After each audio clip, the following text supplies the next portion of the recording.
Hello, everyone.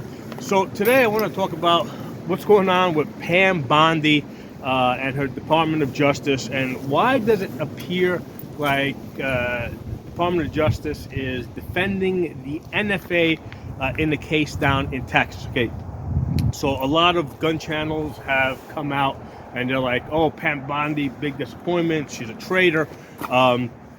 She was supposed to." Help us get rid of the NFA. Why is she now defending it?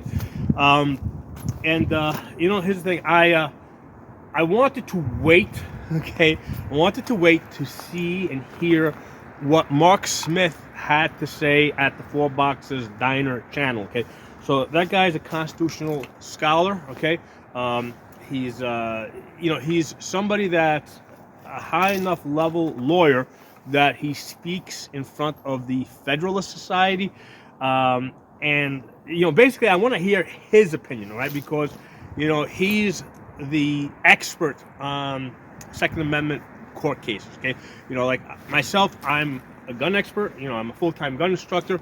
I'm not a lawyer. Okay, so I want to go to the expert on this. Okay, so I think a lot of these gun channels, and I follow them. I like them. They're good, but they're not lawyers. Okay, so I wanted to hear what Mark Smith had to say, and I actually listened to his video twice on this. I listened to it when it came out. I think it was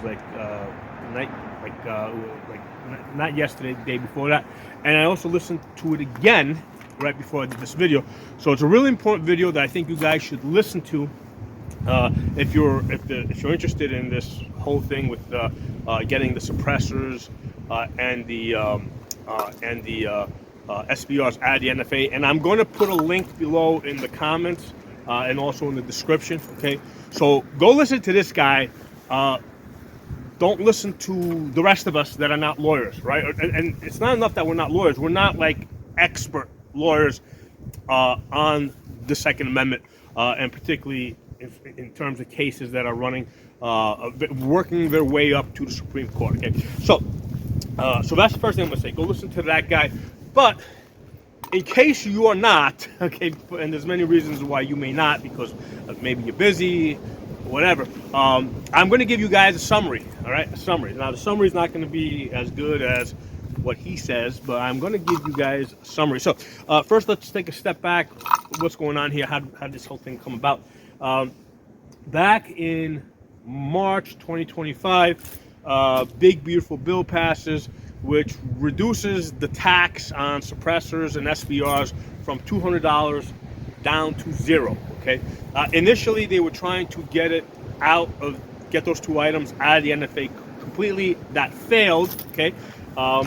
And here's the important thing, right? It failed, but in order to get it to pass, right, to get it passed with just the part of reducing the tax stamp down to $0 from $200, there was a really big deal about it, right?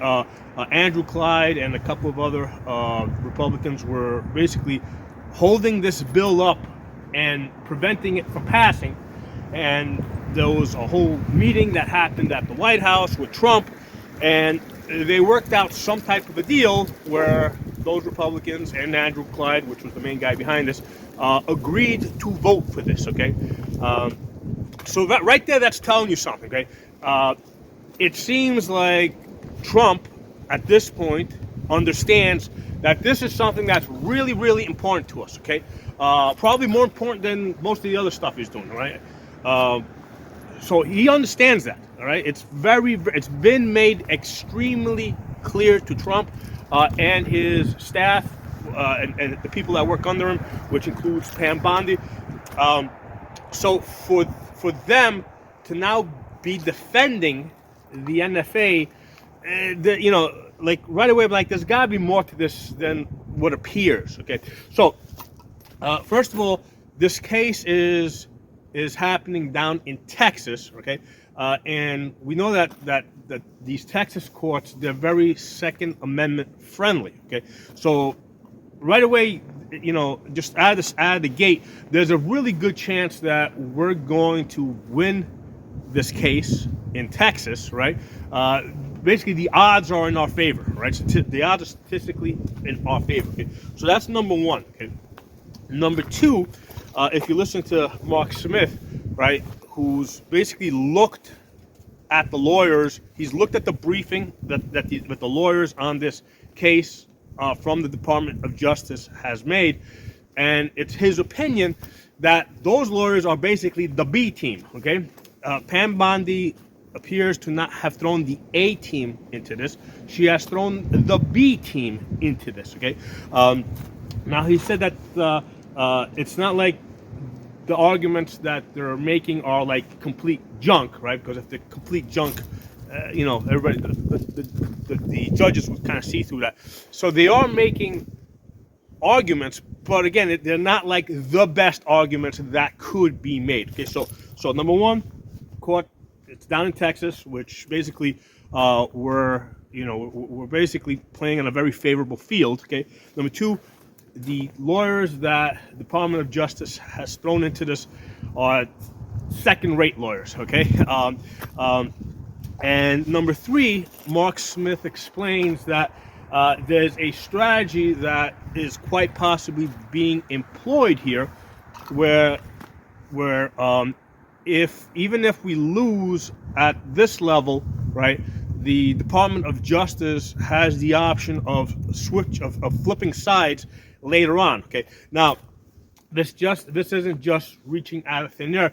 He actually explains that this Department of Justice has successfully employed this tactic in the past, and the example that he uses is the Supreme Court case that involved gay marriage. Okay, I'm not going to take a position for or against here, but I'm just going to say that this is the case that he used, and in that case, right, when Obama was campaigning, right, he was campaigning in favor of gay marriage. Okay, he was campaigning in favor of it. So once he's in office, this case comes up, right, and what Obama and Eric Holder, who's his attorney general at the time, they take the position against gay marriage, right? So they were defending a law, and I don't know exactly which law. They were defending the law that essentially prohibited, federal law that prohibited gay marriage, to put it in layman's terms. Okay, so initially they came out in the court, right, at the lower court, at the trial court level, against gay marriage, and the gay community was really pissed off at Obama, right? Like they felt betrayed by Obama, okay, and Eric Holder. So the Department of Justice kept that position up until the point where it got to the Supreme Court. And when it got to the Supreme Court, which was Obama's third year, right, the Eric Holder's Department of Justice switched sides, right? When they got to the court, they switched sides, and now they're saying, yeah, you know what, we've changed our minds. We agree that this is now unconstitutional, and they won, right? They, as in Eric Holder's Department of Justice, the people in favor of gay marriage, they won, and the way that they won is by Department of Justice initially coming out against it at the lower court levels, and then once it got to the Supreme Court, they flipped sides. So this isn't just like making up stuff and hoping and trying to play some type of 3D chess, fantasy here. This is a technique that has actually been used in the past and has been successful. It has been successfully been used in the past. If you go watch this video, which I'm going to link from Mark Smith, Four Boxes Diner, he will give you the details of this. Okay, so it seems to me that that's exactly what's going on here, right? Because there's been so many other cases where in fact, the Department of Justice has taken a position in favor of the Second Amendment. Okay, so this case seems to be the exception, where they're going against the Second Amendment. Okay, so number one, that seems kind of strange, seems kind of weird. Okay, And number two, this is a high-profile issue. Okay, the big beautiful bill was actually delayed, held up because of this issue. Okay, so Republicans, Trump especially, is aware that this is extremely important to us. Okay, so I think there's a lot more than meets the eye here, and I think that we're supposed to be mad at the Department of Justice for taking that position because that's the role that we're supposed to play. But I think that in the long run, they're probably going to flip on this, and I think it's gonna work out in our favor. And I'm gonna tell you guys, if it doesn't, basically this is a kind of a do or die for us. Okay, in terms of suppressors and SBRs. Because the tax stamp was $200. The Republicans were able to use a 50% vote, right, or 51% vote, to reduce the tax stamp from $200 to zero. Okay, if Democrats get back into power, all right, they're going to use that same mechanism to raise the tax stamp up to like $5,500. They've already introduced a bill to do that. Okay, so they're gonna do it. They're already attempting to do it, even though they know they're not going to succeed now. They will succeed if they ever get a trifecta again, and it's extremely likely that they will. Okay, don't pay attention to people telling you that Democrats are never going to win again. It's extremely likely that, in my opinion, that they're going to win the midterms, and they're probably going to win 2028. The reason why I say that is because as long as Republicans leave the filibuster in place, they really can't get a whole lot done, right? They are essentially lame ducks, okay? And if they lose the midterms, which is very likely, they're going to get even less stuff done. And then if they lose the House, Democrats are going to start the whole impeachment thing all over again. So the next 3 years are going to be a complete failure for the Republicans. So going into the 2028 elections, Republicans got nothing to show, and basically they're going to lose because the moderates, the people in the middle, the independents are going to say, hey, Republicans can't get anything done. Let's try the other side. Okay, that's not how I see it, but that's how they see it. Okay, you got to kind of try and put yourself in their position. So what's going to happen is if Democrats get a trifecta, they're going to raise the tax stamp from zero up to at least $5,000, maybe even more. Okay, maybe $10,000. I mean, they can do anything they want. They can, once they get that. I mean, there's nothing to stop them from doing anything they want.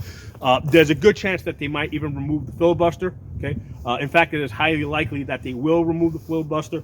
And all this is going to happen because Republicans, being fully aware that Democrats want to get rid of the filibuster, refuse to do it themselves. Okay, so anyway, I just wanted to give you guys, another view, what I think makes a lot more sense.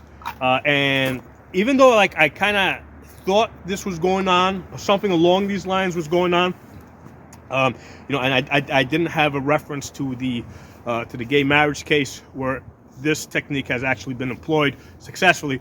I didn't have that reference, but I knew that, hey, it didn't make sense for the Department of Justice to try and defend the NFA when they know that the base absolutely hates it. So that's why I suspected there had to be something more going on here. And if you go to the link below, Mark Smith, Florida Boxers Diner, he will explain everything I just told you guys in more eloquent detail. Okay, so drop some comments, let me know what you guys think, and I will talk to you all soon.